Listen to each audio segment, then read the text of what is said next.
Regret is not a sign that you failed. It's a sign that you haven't yet understood what happened. And the difference between people who carry regret for decades and people who convert it into fuel comes down to one thing: not time, not therapy, not forgiveness, a specific kind of looking back that most people never learn how to do. In this video, I'll show you number one, why the advice to just move on is the exact thing keeping you stuck in regret. Number two, what ancient Vedic texts understood about past actions that modern psychology is only now catching up to. Number three, a three-part reflection framework that turns regret from a verdict into a direction. Let's get into it. A man I'll call David came to me after losing a business he had built for 11 years. He hadn't done anything criminal. He hadn't been reckless. He had just made a series of decisions that, in hindsight, were clearly wrong. And the thing that was eating him alive wasn't the money. It was a question he couldn't stop asking. How did I not see it? He had tried journaling. He had tried therapy. He had tried, in his words, just deciding to let it go. Nothing worked because the problem wasn't that he was thinking about the past too much. The problem was that every time he looked back, he was looking for a verdict, guilty or not guilty, instead of looking for information. There is a specific kind of pain that comes when you replay a decision you made years ago and feel the same sick feeling in your stomach as the day it happened. A relationship you ended too soon or stayed in too long, a job you left or didn't leave, something you said to someone who is no longer here to hear an apology. Psychologist Neil Rose has spent decades studying regret, and one of his clearest findings is this: regret is not the problem, rumination is. Those are two completely different things, and most people treat them as the same. Rumination is when you replay the event on a loop without extracting anything from it. Same scene, same feeling, same conclusion. I was wrong, I failed, I should have known better. It's a closed circuit. Nothing goes in, nothing useful comes out. Regret, when it's functioning correctly, is actually one of the most sophisticated cognitive tools a human being has.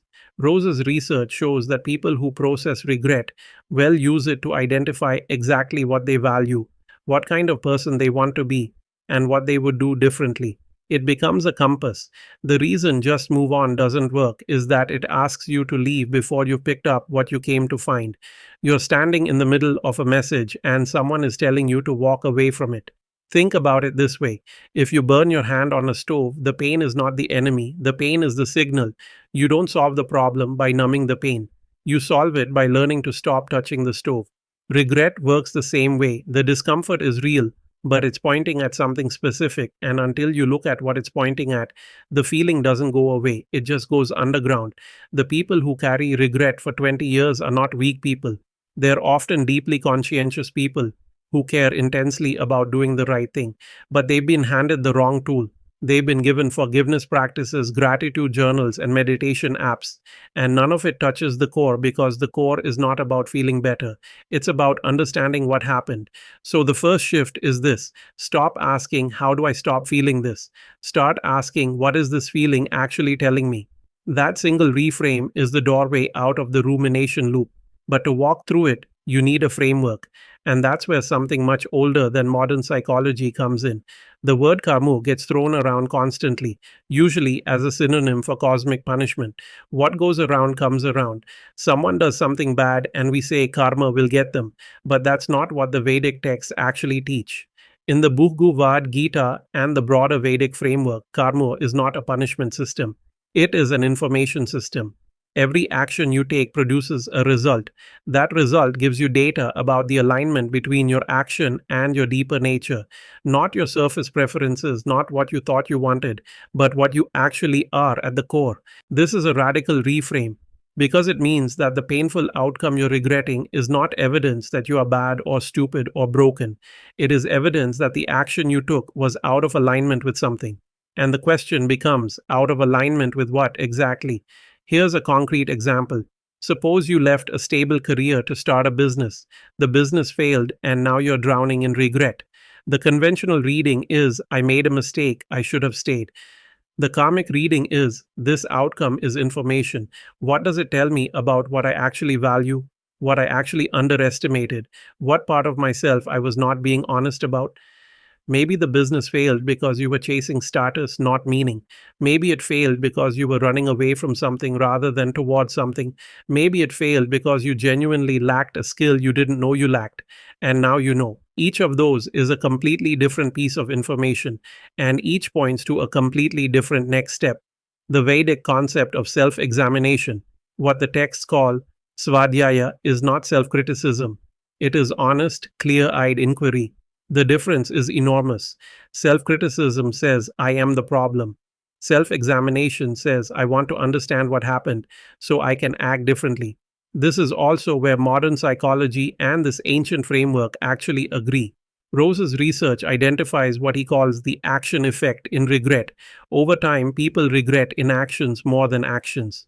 The things they didn't say, the risks they didn't take, the version of themselves they never gave a chance. And the reason those inactions hurt so much is that they point directly at something the person genuinely values and never expressed. So, karma, properly understood, is not the universe punishing you. It's the universe showing you yourself. And when you stop bracing against that and start actually looking, regret stops being a verdict and becomes a mirror. The question is how to look. Because most people, when they try to examine themselves honestly, either go too hard, which becomes self flagellation, or they go too soft, which becomes rationalization. The three-part framework in the next section is specifically designed to avoid both of those traps. Back to David, the man who lost his business. When we finally sat down and worked through this properly, the first thing I noticed was that every time he tried to examine what happened, he was doing it while emotionally activated. He was in the middle of the feeling, trying to think clearly about the feeling. That doesn't work. You can't read a book while someone is holding it against your face. The first part of the framework is what I call the distance step. Before you examine the regret, you create a specific kind of psychological distance from it, not suppression, not avoidance, distance. The simplest way to do this is to write about the event in the third person. Not I decided to, but he decided to. She chose this because research from Ethan Cross at the University of Michigan shows that this single shift, writing about yourself in the third person, significantly reduces emotional reactivity and improves the quality of self insight. You become an observer of the event instead of a prisoner of it. David did this. He wrote 3 pages about the founder who made a series of decisions between 2018 and 2022, and something shifted almost immediately. He started noticing things he had never seen before because he had never been able to look at it from outside the feeling. The second part is the extraction step. This is where you ask 3 specific questions about what you wrote.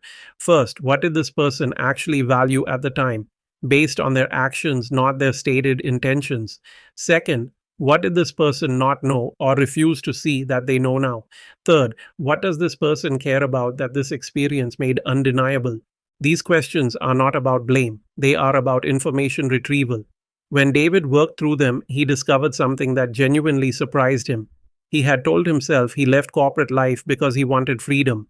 But when he looked at his actual decisions, he could see clearly that he had been chasing validation. He had been making choices to prove something to people who weren't even watching. That was the real driver. And the business had reflected that back to him at every stage. He just hadn't been able to see it until he looked from the outside. This is how to stop living with regret, not by escaping it, but by extracting what it contains. The third part is the integration step. This is where most people skip ahead too fast because they want relief. But integration is not about feeling better. It is about making a specific, concrete commitment based on what you learned, not a vague intention, a specific behavior. For David, the integration step produced one sentence: I will not make another major business decision without first writing down what I am trying to prove and to whom. That's it, one sentence. But it was built on real self knowledge, not wishful thinking. And that is the difference between regret that turns into wisdom and regret that turns into a wound you carry forever. The Vedic texts describe this process as the movement from avidya to vidya, from not seeing to seeing. And what's striking is that they never frame this as painful, they frame it as clarifying. The discomfort is not the destination. The clarity is, and once you have the clarity, the feeling changes on its own. Not because you forced it to, but because you finally heard what it was trying to say.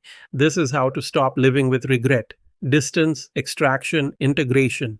Three steps, one honest look, and the version of you on the other side of it is not the same person who went in. That one specific behavioral commitment is the thing most people never get to because they're still stuck in the loop before they reach it.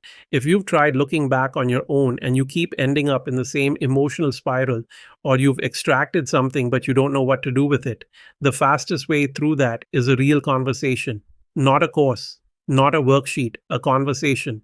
I do free 15 to 30-minute calls, no pitch, no agenda, other than to understand exactly where you are stuck and give you the clearest possible next step for your specific situation. You walk away with a plan either way, whether we ever work together or not. The link to book is in the description at dailymindreset.com/consultation. If this kind of thinking is useful to you, subscribe because this is what we do here every week. What's one regret you've been carrying that you haven't been able to look at clearly yet? And what do you think it might actually be trying to show you?